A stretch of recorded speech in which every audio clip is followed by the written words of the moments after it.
Welcome back to my channel. So much of psychology is focused on what's going wrong, and while that's necessary, good mental health and even success in life is just as much about figuring out what's going right. In today's video, we're going to be looking at 7 markers of good mental health. Hi, I'm Dr. Jamie Barnier, a clinical psychologist who for the past 15 years has been helping people create deep and lasting change. And on this channel, I share some of what I've learned along the way.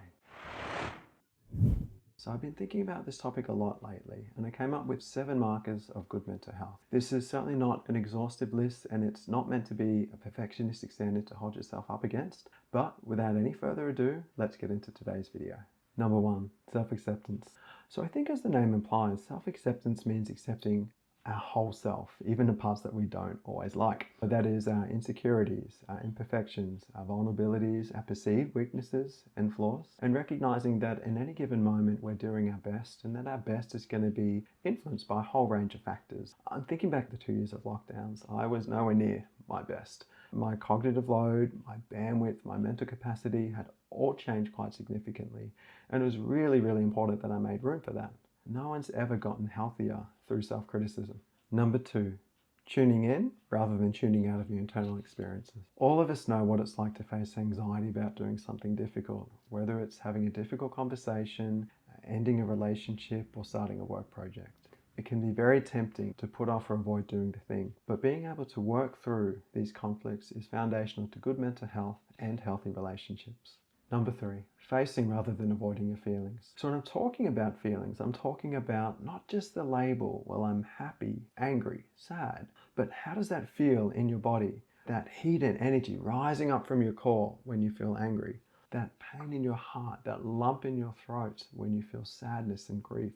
That warm feeling in your heart, that expansiveness in your chest that makes you want to reach out when you feel happy and joyful, and that jitteriness, that tension, the butterflies in the stomach when you feel anxious. Facing and feeling, being attuned to what your body and your emotions are trying to tell you is very important. Number 4, emotional balance. Earlier on in my career, I didn't always appreciate that for some people, the idea of facing their feelings was absolutely terrifying. Quite often we discover that throughout their history they'd encountered multiple traumas, and when they'd experienced these traumas, they didn't have the support that they needed from the people in their life. And so in their current life, when these same feelings get activated, it becomes quite a terrifying experience for them, and people can quickly become overwhelmed by their feelings or cut off, repress and disconnect themselves from their feelings. Neither one of these strategies is ideal, but being able to have a healthy emotional balance, or what some describe in the literature as staying within one's window of tolerance, is key to good mental and emotional health. Number 5, being vulnerable with those who you trust. I'm sure all of us have had an experience of feeling hurt and maybe even betrayed by someone that we love.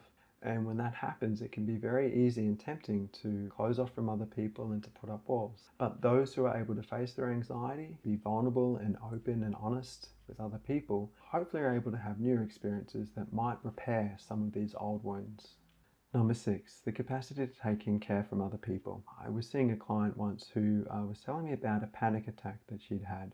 And her husband came into the room, but it didn't really seem to help with the anxiety. And as we were looking at what was going on for her in that moment, she was blocking her husband's attempts to really reach out and to support her. And when she could see what had happened, she was able to see and take in her husband's genuine efforts to support her, which were born out of his love for her. We all need support from other people, but simply having good people in our life isn't always enough. We have to be able to receive and take in their love, their care, their kindness and their support. Number 7, having a realistic view of others. When the people that we love habitually treat us poorly or are on a self-destructive path themselves, it can be very hard for us to accept. Some of us can indulge in fantasies that they might change. Others may engage in begging, pleading or nagging or complaining to anyone who will listen.